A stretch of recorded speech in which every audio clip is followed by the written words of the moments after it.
Hello, everyone, and welcome to today's Thought Leaders Series webinar, The Importance of Discovery, Innovative Strategies that Deepen Understanding. I'm Patricia Petty, Associate Director for the Masters of Science program in Positive Organization, Development, and Change at the Case Western Reserve University's Weatherhead School of Management. Today's faculty host is the B. Charles Ames Professor of Organizational Behavior, Ron Fry. Welcome, Ron, and at this time, I will turn the webinar over to you for further introductions. Well, thank you, Pat, and my welcome as well to everybody. We have a great turnout, it looks like. Good to see all of you and some very familiar names and faces. Let me quickly introduce Cheryl Duval, who has put together a panel and a program for us today. I love the title, Deepening Understanding, and I'm eager to hear the conversation from our panelists. So Cheryl, in a formal sense, she began her professional career getting a BS in interior design. She's also a graduate of our Masters in Positive Organization Development and Change program. She is the past president of the International Interior Design Association and is recently an emeritus fellow in their College of Fellows. She's a noted author of publications, a recent one, again, a wonderful title, Changes on the Wind, Managing Change for a New Landscape. Altogether, over 40 years of experience in helping with workplace design, strategy, and organization transformation. She's recently retired, and she has a lovely way of defining her next journey. She says that she's pursuing her 2 S's and 3 W's. So that is sailing, sewing, writing, watercolors, and weaving. What I noted in the bio she sent me, because I'm also an avid sailor, Cheryl's also a licensed U.S. Coast Guard captain, and she holds a Merchant Marine Master credential that enables her to pilot up to 100 tons on our inland waters. But her personal sailing is on a 44-foot cutter-rigged yacht named Belle Bateau. So that's the strong link with me, Cheryl. I love sailing. So I'm going to turn it over to you. Welcome, and thank you for putting together this group. I'm going to let you introduce them and then take us forward. Thank you. Thanks, Ron. I knew Sailor Ron would like that. When I first met Ron, I noticed that his keychain had captain on it, and I asked him about it, and that's when we found out we were both avid sailors. So really wonderful to connect with you, Ron, and to be part of the MPOD community. And I'm very excited to engage in this dialogue with our panelists. We have amazing panelists today, and we also have some great webinar attendees. So we're looking forward to talking with all of you about the importance of discovery. Before we launch into our session, I wanted to describe how the 4 of us are approaching our time with you. First, each of us will offer some individual brief overviews of our experience and approaches to discovery. As moderator, I've asked each panelist to include within their opening remarks an example and a story that might add further clarity about discovery.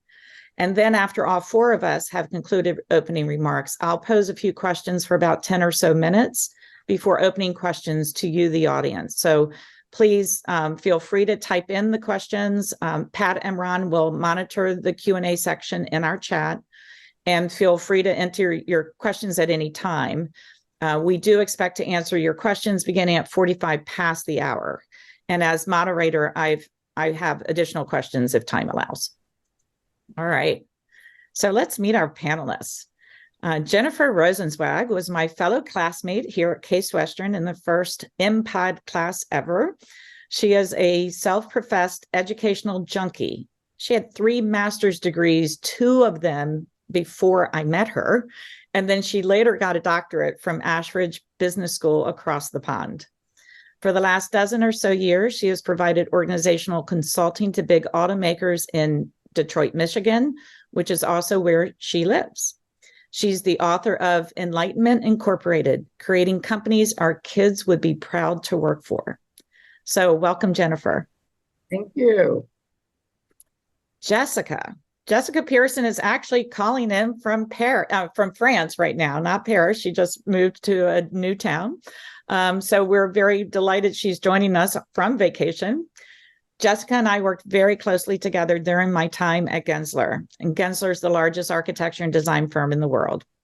She is a registered architect and has an MBA from the Darden School of Business at the University of Virginia.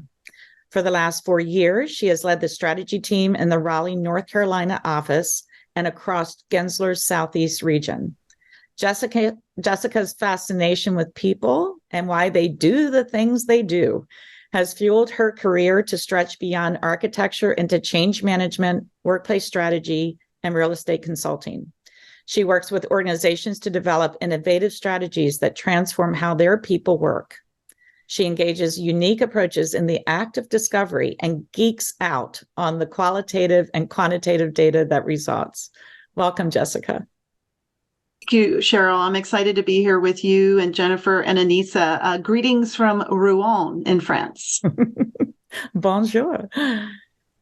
Anissa Mohammed and I have yet to work together, but I am going to count this as our first of several collaborations. Anissa began her career in economics, where she spent long days in gloomy Manhattan offices. It occurred to her that office planners didn't seem to care about occupant experience. She later earned her MFA in design and has spent 15 years leveraging design towards improved employee experience and operational excellence. Her clients range from nonprofits and NGOs to big law and Fortune 500s. She has served on the board of DC's first co-working space and was a keynote speaker on the future of co-work in Bali. A lifelong learner, Anissa is an adjunct faculty member, professor, and loves teaching and learning from young designers. So welcome, Anissa. Thanks, Cheryl. Great to be here. All right, so now let's dive into discovery. So what is discovery and why is it important? When I worked as a commercial interior designer and later as an OD practitioner, discovery was always the foundation upon which everything was built. I loved learning about new clients and observing them at work, how they interacted or how they didn't, how the space either helped them or inhibited their work, and who or what they prioritized. In the beginning, I relied on one-on-one interviews, probing with questions and practicing active listening. As my skills developed, I employed new strategies to extract information, especially when I realized that it was difficult to get people to think about their ideal future state when they kept trying to describe it based on the past. I also learned that group exchanges during discovery offered me insights that I could not achieve during singular interviews. And as much as I love discovery, I was shocked to learn that many of my colleagues, especially architects, that they just wanted to jump in and start designing.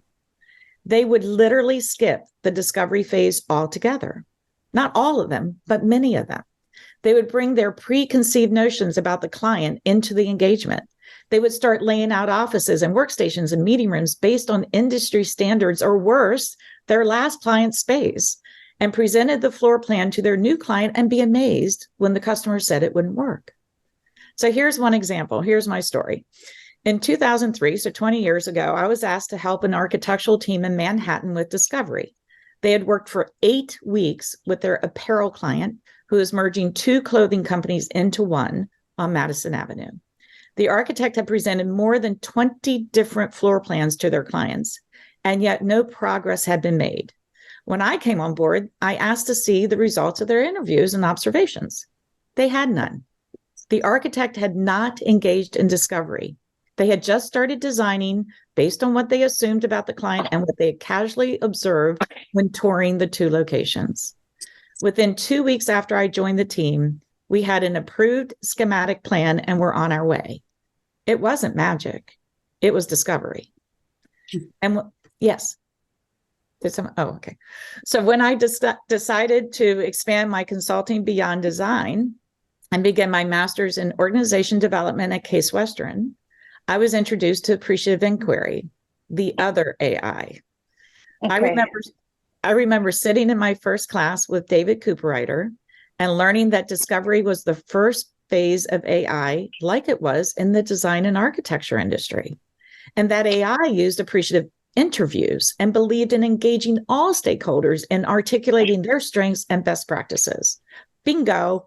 Oh my gosh, I felt like I had come home. I was merging my ID, my interior design, and my OD, and it began right there. And as a commercial interior designer, I had always loved discovery. And after a couple of decades of design, I finally admitted that I actually preferred the pre-designed stuff. I reveled in the data gathering and became even more engaged by data analysis. In time, I created innovative ways to extract important data, both subjective and objective. Understanding that companies were complex organisms with emergent systems made me seek multiple data points. I learned to frame questions without biases. Multifaceted data gathering became especially important when proposing new steps that might meet resistance. If I could support my recommendations by pointing to several, not just one data set, I learned that I met less resistance. Early on, I also learned the value of pilot projects to test and iterate new ideas. Almost any change could be piloted, and I found that even simple pilots ease the transition to bigger changes down the road. Change management became a mainstay of my consulting practice, and it often began during discovery. So the act of discovery is also applicable to each of us personally. I recently retired, and I've been on a discovery journey to articulate the purpose of my next life chapter. I'm blessed or cursed with many hobbies and interests, including nonprofit volunteering. I feel the need to focus and choose. I didn't want to just jump to the immediate or the loudest. I wanted to discover. For the last 17 months, I've been engaging in various interviews with myself through journaling or chatting with friends or reading. I'm employing different methodologies to listen to myself and to my head and to my heart. I've been gathering and recording data, like paying attention to when I'm in the flow. Are you saying hi? So when I'm in the flow, when time evaporates into pure enjoyment. I've also dug into papers I wrote during my master's studies about my ideal self and what I thought I'd be doing in 15 years. I'm not in a rush, but rather choosing to live in the neutral zone, as William Bridges describes, in the transition, which is the transition between something ending and a new beginning. And it's my hope that I'll learn more today as we discuss the importance of discovery, whether for ourselves or for others. So this webinar is about the why and the how of discovery. How might you engage your customers in discovery that reveals what they truly need? How might you ask the right questions while also providing and probing for answers to unasked questions? And what innovative strategies and tools might you employ to foster profound connections during discovery? So now it's time to hear from our panelists. Jennifer, please share with us your experiences and approach to discovery. And I know you have a brief story to share about knowing when it's time to break the mold. Yes, thank you. And Cheryl, with such a great description of discovery and what it can offer, it's hard to add much. So I'll just essentially say, I think discovery is basically the project. It lays a foundation that sets a course that to the degree where I basically won't start a project without it in some fashion. To add a few more little pieces to your description, one, I think of the big advantages of discovery is that there's a lot of anxiety as projects start in the blank piece of paper, and I find that discovery will help. Even though the picture may still be a little murky, it will start to clear a path that people can go through. And so it creates a more emotionally stable place to start a project. And then as projects unfold, they often get really messy. And I often use discovery and what we learned at the beginning as an anchor, and we'll revisit and recalibrate if needed, but it serves many purposes along the way. So you would ask then the question of an example where it broke the mold. And the example I'll give was actually not so much I broke a mold for myself, but I broke a mold on behalf of a client. And I invited them into a discovery in a way that they had not experienced previously. I was in a client organization doing some work, and I was asked by a different department to step in and do a very small project. It was to handle the debrief of a consulting skills pilot that they had just conducted, and they wanted to know if it worked. And so they were looking for a neutral third party, someone involved in the project, to step in and to gather some data so that they could work through their decisions. As I met with then the project sponsor, she shared with me that she'd actually already done some inquiry on her own, and she talked to some people, and she had discovered a number of problems with the project. And so she was viewing the pilot debrief as a way to validate what she had already learned. I, brand new, had a lot of curiosity about this project and why they even did it. And I also believe that, as with AI, every system has things that work. So I wanted to add in some inquiry about just that. And I wanted to start the dialogue around positive questions and then shift to the problems that I'm sure were there. When I gave her this proposal, though, I got a lot of resistance. And it was a range of things, including she was very convinced of the data that she saw. She also believed that asking what worked was simply noise in the system. It would just create confusion. It would, there was really nothing to be gained in her mind. And they're an engineering organization all into efficiency, slow things down. And she also revealed that she had already made her decision and that she was using the debrief just to give her the data to then cancel the whole thing. This clearly put me in a really awkward position. So we had a few conversations, and the net of that is I did do the pilot debrief as I preferred, and encourage you to go along with the opportunity to ask positive questions of what worked. What we learned right away was some unexpected things. The organization had actually just been through a lengthy series of financial challenges. It took about 2 years to work their way out of it, but they were in a much more stable and better position. So it was in the rearview mirror, but it had left a bit of a hangover. The leader had taken some pretty strong tactics. He had moved on, but there were a lot of struggles that were mixed into the original reason for having the pilot. And they ultimately, as we had this conversation, it was strong enough and profound enough that not only did they not cancel the project, they expanded it significantly, so that much wider scope. They asked if I would participate in this new, bigger project, which I did. I went on for probably 5 years. We did quite a bit of work. I still do work with the organization, and I can still clearly see some of the changes we were able to put in motion in place. So that was, and she actually told me a few years later that she was wrong, which I really, I would never expect, and I rarely get, but it was very interesting and just this little moment in time. That's a great story, Jennifer. Thank you so much. I love the way she also apologized. It's crazy. All right. Jessica, can you please share with us your experiences and approach to discovery? And I know you have some insights about the need to deeply listen. Yes, I'd be happy to. Oh, no, you froze for a second. It's been working so well. Naturally. Thank you, Cheryl. So discovery, often we begin, hear me? We can now. We just missed you for a second. Yeah. Okay.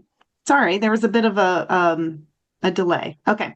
You're good. So Deep listening is indeed an aspect of discovery. Often we're burdened by our own assumptions when we start our work. And sometimes, as Jennifer was just articulating, our clients think they need something, but as we go through discovery, we learn that they actually need something else. In the book, How to Do Nothing, in the first chapter entitled The Case for Nothing, author Jenny Odell shares this about deep listening. Deep listening is, quote, listening in every possible way to everything possible to hear no matter what you're doing. And it's clearly distinct. Listening and hearing are different things. According to Jenny Odell, the goal and reward of deep listening is a heightened sense of receptivity and a reversal of our usual cultural training, which teaches us to quickly analyze and judge rather than simply observe. So being a good listener is a skill that can and should be developed. Think about your own work and your own tendencies. For myself, I must work at pausing and reflecting before speaking because I have the tendency often to just react. So I'm going to share a story with you about a client that hired our team in Raleigh to help them with a space management problem that led to an unexpected outcome. And we did indeed use methods with this client to cultivate deep listening. In the summer of 2021, we received an RFP looking for the development of an implementation of a space and occupancy planning program. It was an exciting opportunity, especially as many companies were dealing with the challenges of hybrid work, remote working, and empty offices as a result of these flexible work policies. We jumped right into the RFP with examples of how we could help this particular client. We shared other client stories as proof that our proposed process would yield the outcome that they were seeking. We knew that through this process, we were going to have to talk to and engage with a large number of stakeholders in their organization. So this is the process that we proposed, and we knew that it would start with discovery and lead to a workplace approach that hopefully, as Cheryl articulated earlier, we would be able to test, pilot, and measure. As often is the case, we start with the end in mind, and this process is an excellent way to really understand our clients and then be able to help them solve the challenges and situations they're facing. We start with understand as a phase where we clarify the project goals and the overall project timeline. Our longest phase is discovery, and this is where we lean into activities that allow for stakeholder engagement and research. Next is concept, which is a phase where we synthesize what we've learned in the previous phases and define opportunities that are starting to emerge. In the develop phase, this is where we begin the real estate planning strategy. And then our final two phases, document and measure, are where we hope we can test our ideas and learn from the way that they're implemented so that we can make adjustments. We really thought that at the end of this process, that we would be developing and deploying hybrid workplace typologies in targeted locations across their global portfolio. As we jumped into our process, we began hearing from people on their workplace solutions team who were all over the world and in many different roles. Our process was data-informed and highly participatory. It was really great to spend time getting to know them and understand their unique challenges and priorities. Some of the discovery activities that we designed and led were visioning sessions, workplace survey analysis, focus groups, and lots of interviews. We asked lots of questions. They shared and we listened. And as we listened, we began to realize that While yes, they had a lot of space and perhaps the space needed retooling, the bigger discovery was this. Through our robust discovery process, we learned that their team was set up in silos, and it was probably more important to address that as an organization than to tackle the space management effort. Their workplace solutions team were using a siloed approach to communicate, and they had developed several workarounds to deal with the challenges of how information flowed or didn't flow within their broader team. We did end up helping them with change management and getting them started on a path to reorganizing how they approached their work. This deep listening through discovery allowed us to be honest about what they really needed rather than simply provide deliverables that we were accustomed to providing. Thanks so much, Jessica. I love that story and I know that client. So it's especially great to hear you share it in this with these people. Thank you. All right, now let's hear from Anissa. She's going to include the importance of setting aside preconceived ideas. Thanks, Cheryl. As Jennifer and Jessica have both shared, tools and deep listening are huge determinants of a successful discovery phase. I'm going to speak about a prerequisite to successful discovery, and that is open-mindedness. Setting aside preconceived notions, personal biases, and the temptation to jump to quick answers on the part of the client and myself. We all do it. Embarking on a discovery engagement with an open mind unleashes the potential for deeper understanding of the client and the organization, as well as opportunities for more deep-rooted and impactful solutions. I'm going to share with you an example of a client, confidential New York client. They were approaching their fourth lease renewal. So they had been in the space for about 21 years. And the building was aging. They hadn't done much to the space. They had outgrown their current footprint. So it was causing a lot of distress with every time they had a new hire or growth. And leadership decided to engage in discovery light. It was not, a full-blown engagement, but they wanted to kind of test the waters, get some information, just to do a refresh, which is a term we use in our industry quite a bit. Through this initial discovery, we asked targeted questions, heard that the office was also struggling with burnout, high turnover, and limited technology investments, among other things. It led to many uncomfortable yet safe leadership conversations that one partner referred to as family counseling. At a quick glance, I'm going to show you, this is a day in the life exercise. And what we did here is we looked at, you can see from the top to the left to the right, we have the most senior to the most junior on the right. And in turquoise, that is meetings and collaboration. And in pink, that is activity of focused work. And this was the turning point, this slide, for this project. At a quick glance, it shows that senior staff meet for the majority of their day, and junior staff do more focused work, heavily in the afternoons as well. Not uncommon. However, oops, sorry. Yep. However, we also observed that while senior staff were in meetings all day, heavily in their mornings, they wouldn't necessarily be able to communicate or hand off new tasks and assignments to juniors until the end of the day. Junior staff were tethered to their desktops in the office, and when they got new assignments, they worked late into the evenings to try and meet the deadlines that were pressing, leading to burnout and churn. Leadership, now better understanding the ripple effect of operational shortfalls on their business and culture, expanded the discovery efforts to office-wide, every employee and staff member, and eventually to a national engagement for all of their offices. This deeper discovery resulted in a comprehensive reimagine of their operations. Space was the catalyst.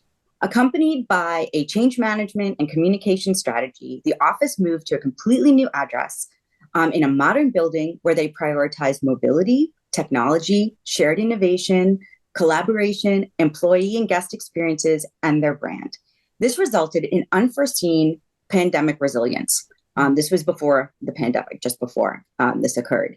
Lower turnover, operational efficiencies, higher morale, and numerous workplace awards.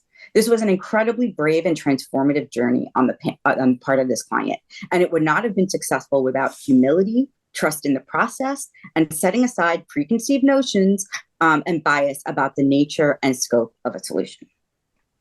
Thanks, Anissa. That's such an impactful journey, and they were brave to do that. All right. So thanks to all three of our panelists for these rich perspectives. So we have a couple questions, so I'm going to dive right in, and then we'll open it to questions from our attendees. So feel free to type those into the chat. First, I'd like to hear about new strategies that you might employ during discovery, and was it worth the risk? And I'm going to toss this one to Jennifer to start. Yeah, I wanted to share something that I tried with the organization some years back that we called an interview cascade. Hey, Jennifer, can you speak up just a bit? Sure. Yep, there you go. The strategy that I'm going to talk about is we called an interview cascade. I don't know if that's an official term because I can't remember now the source for it or if we backed into it. But essentially, I was working with a group that was wanting to do something along the lines of the 4D process. And for discovery, they, in particular, they were struggling with getting the entire organization together in one place at one time to really work through things. So what we did instead is we wrote a 3 or 4 question interview guide in the spirit of appreciative inquiry. Our core team interviewed 20 or 25 people, and we had great conversations, summarized what we learned in those conversations. Then we handed the interview guide to our interviewee and asked them to interview another person. This was actually a structured experience. We had a spreadsheet with everyone's name on it, and it was all then built in this cascade where first you would be interviewed, then you would interview someone else. So that was all designed. The assignments were random. They were intended also for cross-pollination. We wanted them to be unknown to each other, so we combed out relationships. And then as each person, they were given a couple days to do that assignment. They then summarized their findings in our spreadsheet and then handed the guide to the next person and so forth. So it took a few weeks to get through it. We had a little communications campaign along the way to keep people informed. We grabbed little sound bites of what we were learning, add some even more energy to the process. But the way it ended, and was it worth the risk? Because people were unsure. And I will say people were actually very hesitant when we talked about the idea of being an interviewer. They were okay being interviewed, but they didn't want to then take on the second task. Mm-hmm. So we had to do some coaxing there. But in the conclusion of it, we got all the data we wanted. We had some really rich conversations. And we did a follow-up and asked them what they thought of the experience, and they loved it. They loved meeting new people. They loved the positive questions. They loved the innovation. All of the anxiety was definitely dissipated. So that's an example where we tried something really out of the box for us and had a really nice result. That's great. Thanks, Jennifer. I'm going to move us to our next question because I'm watching time. So we can come back to this one if Jessica or Anissa have something else to add. I know a lot of us have love-hate relationship with surveys. And as we were preparing for this presentation today, we had a very robust conversation about surveys. So we wanted to make sure we included this question to discuss. And Jessica, you're a data geek. You geek out on data and what surveys give. So I'm going to toss this one to you first. Yeah, thank you. Yes. So we love to use surveys at Gensler in our discovery process. And fortunately, we have a workplace performance index survey set of questions that we have been asking and using different variations of since about 2008. And one of the things that I love about it as it's a part of the discovery activity. So it's not something that we would recommend that you do just only a survey as discovery, because what happens when we administer the survey is we come out of it with what we call areas of opportunity that we would then want to explore in focus groups or in interviews. And so one of the things about the survey that's fantastic is we can take questions about location and question like mobility profiles or department responsibilities and time. People articulate in the question set time that they spend in the different work modes, and we can use a clustering analysis methodology to create personas. And we can then verify and confirm those personas in other activities. So, and I think, Cheryl, it goes back to what you were saying earlier, that it's another data point that we can turn to say to the client, you know, this particular thing was reinforced in what we learned in the survey. And I just have one final thing to say is that, of course, with any sample size, you want to make sure that you're getting at least a 30% response rate. And we work very closely with our clients to encourage them to get as many responses as possible. And sometimes we get as high as 70% of the population that's being surveyed to respond. And that's an incredible, that is verifiable data that you can confirm is a good sample size. That's great. And I see that the survey thing has lit up some things in the meeting chats. Oh, okay. So I'm going to toss it to Jennifer and then Anissa, because I think this is rich. And I know we had these similar discussions. So Jennifer, I know you're not a big fan of surveys, but. And I'm not looking at the chat, so I'll just throw out my. Let's go for it. I find in surveys that I really lean hard in on comments. And I find often that the data point, the number that is tied to the question kind of leaves me wanting. And so we tend to define or design surveys that are, or I'll say peppered with open-ended questions. So we might ask a net promoter question, and then we'll ask, why did you give it this score? And so we ask these why questions at key moments in a survey. And to me, there's always light bulb moments. There's always exciting things. You look for patterns. The emotion that comes out in surveys is real, and comments for surveys, I think, is really important. When people say something in all caps, you know that and it's not an accident. You can tell by the message. Things like that we find useful. So I really get into the open-end aspect of them. Yeah. I totally agree with you, Jennifer. I think survey comment analysis is critically important.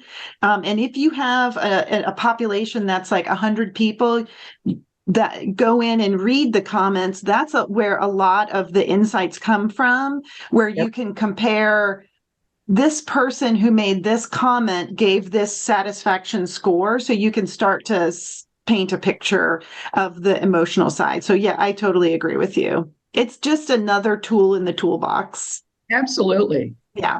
So Anissa, a few comments from you about surveys. Surveys are really useful. I have I sometimes on the fence about when you use a survey, whether or not you're leveraging client information, maybe a client survey before you get into your particular focus, because I think it's a great baseline. And we did discuss this beforehand. It offers a great baseline to get you familiar with the client and client issues a lot quicker. But in terms of getting to solutions, the comments, I will start the popcorn because I love to read through them as well. And then start designing the focus groups and the engagements around those hot button issues that rise. So I'm kind of, I like to be really careful about what I ask when and when those surveys get deployed for my purposes. Yeah. Awesome. Well, we'll come back and hit surveys in just a few minutes again when we open it up. Anissa, can you talk to us about some tools and methodologies that you employ to foster profound connections during discovery? Yes. This is a great list. I'm a big fan of all of them.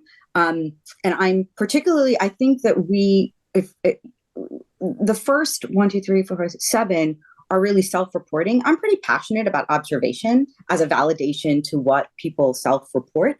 They're all, I wouldn't say there's an evenness to it, but I like it as a check because I think that leads to, well, your entire group or subset or, they say this, but this is actually what we observed. And that's led to really great conversations with decision makers and stakeholders about what's really going on. And that's usually what we want to get to anyway. So. Mm-hmm.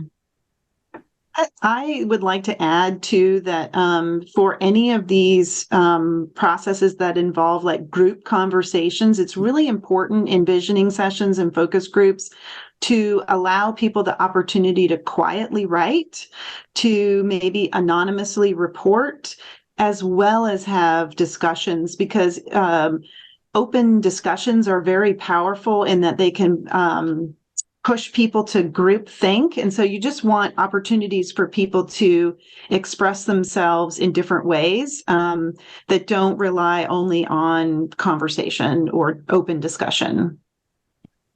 Thanks. All right. Last question before we toss it to the panel. I mean, to the audience. How I know that time pressures are always there, time constraints, especially fee related. All of you are working in a place where, fees matter. And the more engaged that you become, sometimes the more hours it takes and the more the fees go up. So, but there are also other time constraints and pressures besides fees. So, how does that threaten your ability to engage in discovery? Who wants to go first? I'll just share that I always get a lot of pressure around discovery to either not do it or to make it as condensed as possible. So I go in knowing I'm going to get this kind of pushback. And it's usually then just a negotiation to see how much I can eke out. And I sometimes will tuck in a little bit of extra discovery, make a few phone calls, have a couple things, even if they're not formally in the plan, in order to just get it in there. So I guess handle pressure, I'm not sure I can offer up a suite of things other than to say it's imperative to work through it and not buckle under the pressure. Yeah. That's great. Anybody else? I agree. And sometimes you do have to get creative. And I try to establish what the priorities are so that we know where to put our attention on. Like, what are the issues that if we can't do a wide breadth discovery, let's say the top 3, and we know that we're going to focus our energy on that. So priority setting, I think, is pretty important with the client when faced with that. Yeah, I completely agree with Jennifer and Anissa. When you get the pushback and when you get the time pressure, the fee pressure, pick 1 or 2 activities that you think will help set you up for those times when the client realizes, wait a minute, I'm shortcutting myself. Thank you for walking me through these 2 exercises so I can see that I need more.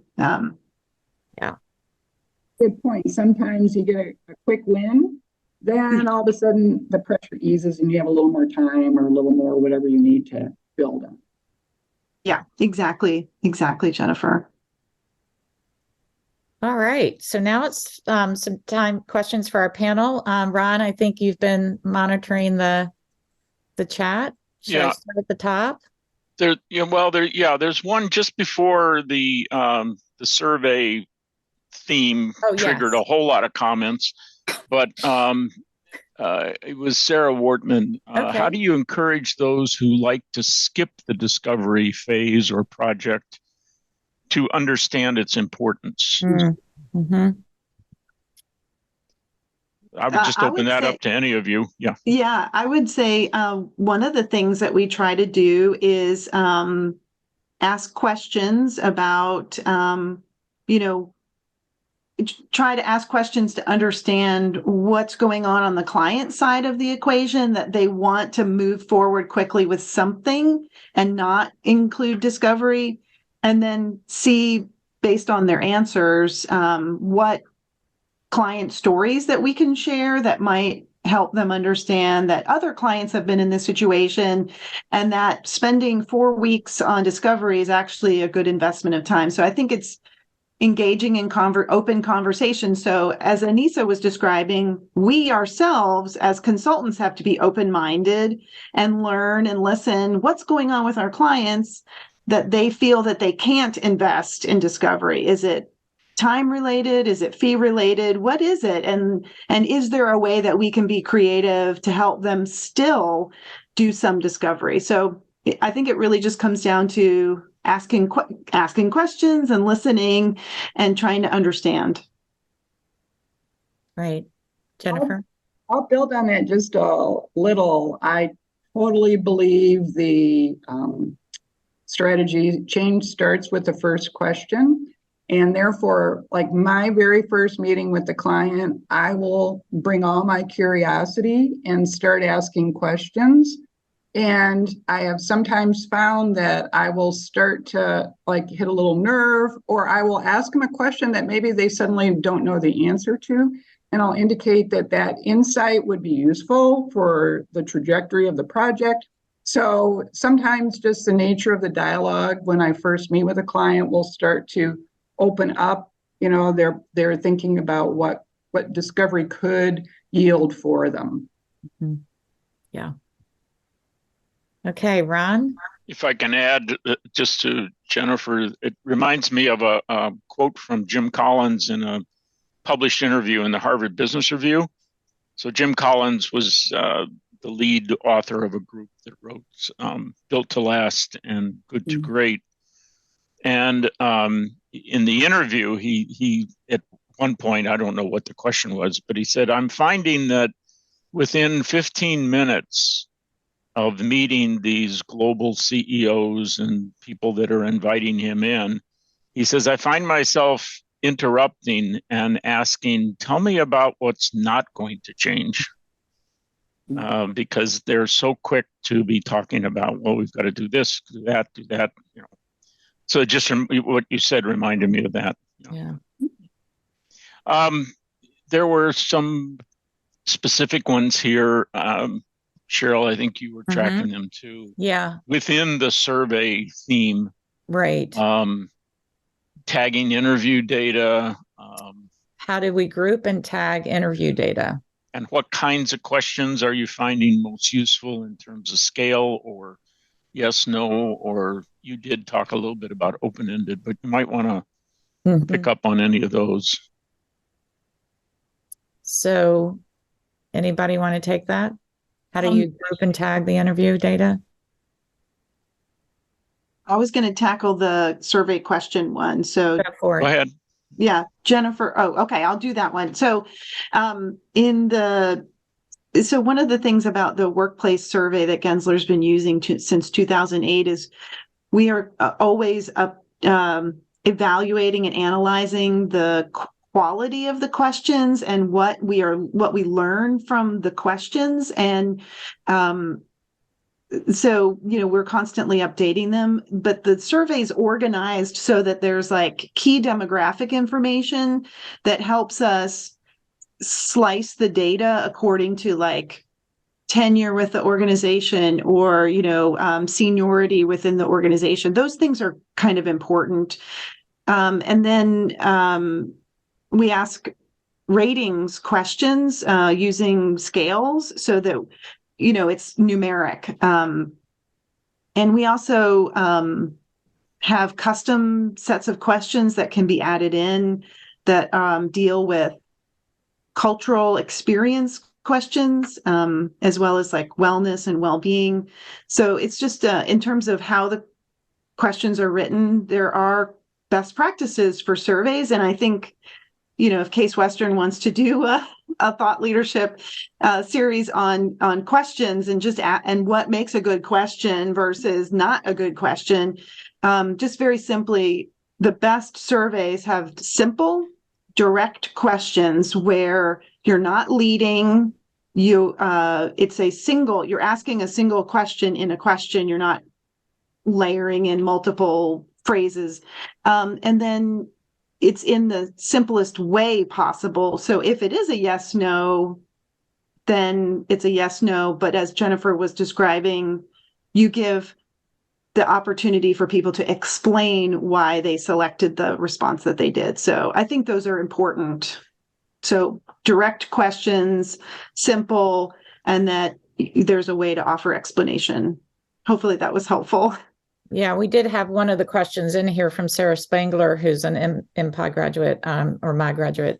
Do they surveys use AI, positive questions and narrative responses, or yes, no slider kind of questions? And a mix of all of them. Yeah. In your case, and for Jennifer and Anissa, like when you use surveys, what are you leaning towards typically? We sometimes use scales though, and we do a lot with Net Promoter, and again, liberal opportunities to comment both to specific questions and in general. I always end a survey with the equivalent of, is there anything else you would like us to know? So if we missed anything, they're really wishing, then I want one more shot to hear whatever it is that's on their mind. I'm a big fan of the priority questions. I think I've mentioned that in the past, that you can get folks that you're engaging with. There are always people that love to hear themselves talk in the room, and it's a disproportionate amount of talk for the issue. So when you ask them to prioritize in the survey, I think it really helps the important issues rise, so that you can bring that back to leadership and say, these are our three, right? Right. And Ron, Cheryl, there's a slightly different angle of question here near the end from Rick Kravanka. And Rick, do you want to just open your mic and phrase it again? Unmute here. One of my beliefs in any intervention is it's so important to get to people talking about what they most care about. It's a quote from Margaret Wheatley that all change begins when people can do that and ask what's possible. And so for me, I wonder, if you don't have the discovery, how is there an open opportunity for people to talk about what they most care about? And I think there's something different in conversation and talking versus writing. So that was my question. That's a great question, Rick. I see a lot of nodding of heads. Anissa, you want to take that one? Yeah, the vision session for me. Visioning is, if I had to do nothing, it would be a vision session, and it would be to get the really tough tangles out and aired, so that we can proceed in a pretty efficient way. And that is discourse. It's open conversation. As long as it's a safe environment, I find it a really meaningful. And I've done that on abbreviated, small scale, pro bono exercises. Just that, and that vision session, I think it can serve a lot of the different, more formal tools. It can achieve a lot if well designed. Thank you. Anybody else want to chime in before we start bringing? We're going to have a couple of questions here for our wrap up. Jennifer or Jessica on that one? I agree with Anissa. So visioning. How about you, Jennifer? I agree. And I was just reflecting that even in today's world, one of my favorites is, we just call it a whiteboard session. And you get in a special conference room with a gigantic wall, colored markers, and sticky notes. And obviously I've used virtual versions. They are good. But when there's a group in a room looking at each other, playing around with the notes, drawing lines, etc., there's a lot of power in that. So those are one of our favorites. Yeah, thank you.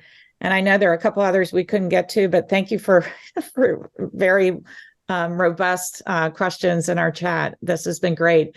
We'll share the contact information for everybody in just a second, so you can follow up with any of our panelists that you'd like to. We had one last question that we were going to pose as we wrap. And what book might be you recommend that has been gold for you? And so I'm going to go ahead and start with Anissa. Of these and others, what has been gold? Gold for me on a personal level, I think that's fair to distinguish between personal and then on the organizational level. For me personally, it was quiet, and that really led my ability to listen to myself, take time to myself, like understand my skills and who I am in this space, and bring that authentically into an organizational space to lead those discussions. So personally, on a personal level, it was quiet. Susan Cain. Also a big fan of Start With Why and Culture Code, probably tied in that regard. I almost feel like that's going from micro to macro in how we look at this, but those would be my picks. That's great. Thank you. Jennifer. Yeah, couldn't dismiss any of them, love them all. In particular, I'll highlight some of Peter Black's work. I encountered him very early in my consulting career, and I was really starting to build my own personal tool set and self as instrument for change. How do I show up and make a difference? And so I found his insights to be very helpful. And I really liked his work in stewardship, which is really the subtitle, Choosing Service Over Self-Interest. It was really eye-opening. Read it when it first came out, and helped me really think differently about culture change and what healthy cultures can become. Thank you. Jessica. Yeah, so many great book titles on the slide. But me personally, one that has helped me achieve tremendous growth is Humble Inquiry by Edgar Schein. The subtitle is The Gentle Art of Asking Instead of Telling. And the book is brilliant. It's about understanding the levels of relationships from transactional to friendship to intimacy, and how to achieve that through the way that you talk to people and the way that you ask questions instead of tell. It's wonderful. And it offers a different way for people to communicate within organizations. So Great. That's absolutely one of my favorites.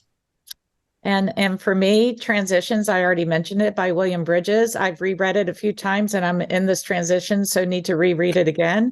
And I also can't tell you how many copies of that Appreciative Inquiry by David Cooperrider and Diane Whitney. It's just a very thin book, but I've given it away to clients many times to describe what Appreciative Inquiry is, because a lot of people have questions about it. So that one I really recommend as well.